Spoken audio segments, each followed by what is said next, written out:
pretty happy with how things are going with Murphy. His wounds are much better. I actually think we're not going to need to suture anything up. They are healing on their own with just the bandage changes. So I think that we're going to be able to avoid an anesthetic procedure for that, which is great. With his lung compromised, it's always a little risky. So that's good. Fantastic. His PCV is holding from the transfusion. So, I don't think he's having any additional bleeding. I just obviously had a lot of blood loss from the trauma itself, but that has stabilized. Do you know what his number was when it was 30, I think it was 30. Prior. Oh, before the transfusion. 18, okay. Yeah, and then it came up to 32 was Great. After the transfusion. His breathing when he is sleeping is very normal, but when he starts to stand up or gets excited, he is still not oxygenating well enough, so it gets increased after, which is why he's still in oxygen. Sure. But at least when he's sleeping, he looks really comfortable, which is great. Okay. His pain is we're still having some issues. Can't control it without the injectable medication. The oral medication is not enough. And that and the oxygen are the reasons he still needs to be in the hospital. And once his breathing is better, he's able to come off of oxygen, and once we can make sure his pain's controlled on just oral medications, that's when he would be able to go home. Okay. The injury to his chest, that's going to take weeks to fully heal. But every day he seems more comfortable. He's definitely standing better, moving I couldn't believe more. He was standing up when I came in here. Versus the first day he would just scream, in pain every time he tried to move. So, he's getting there. But he's urinating. Did he have a bowel movement at all? The bowel, yes, he has had a bowel movement. Not today. He had a bowel movement yesterday. Okay. It was pretty dark. I do think he had some bleeding into his GI tract. But it's not diarrhea or anything like that. Okay. He's been urinating fine, no problems with that. Great.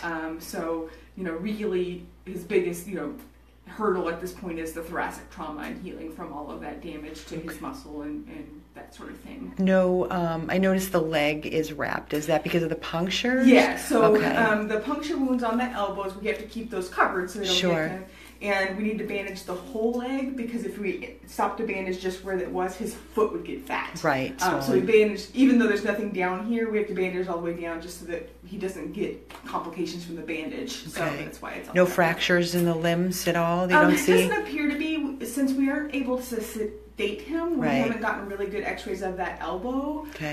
But his pain has gotten so much better that it's unlikely that there's anything broken. The one x-ray that we did have, there wasn't anything obviously that jumped out, and without sedating him for better x-rays, that's all I have to go off of, but nothing obvious. And the fact that his pain level is so much better on that leg makes a fracture less likely. Okay.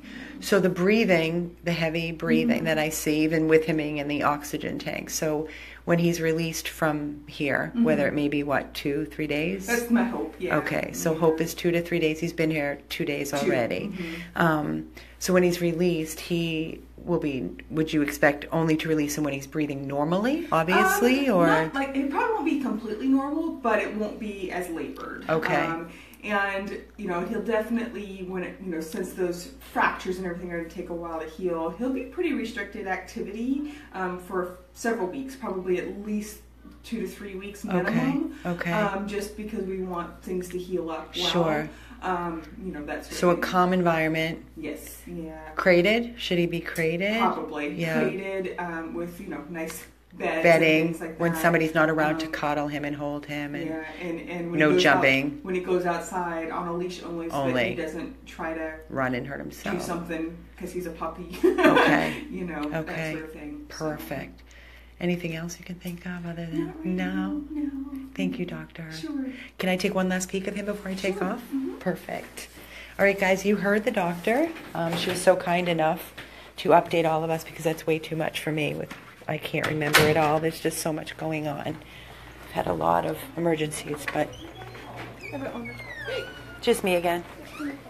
So that was the doctor that's been tending to Murphy. And of course he has 24-hour around-the-clock care.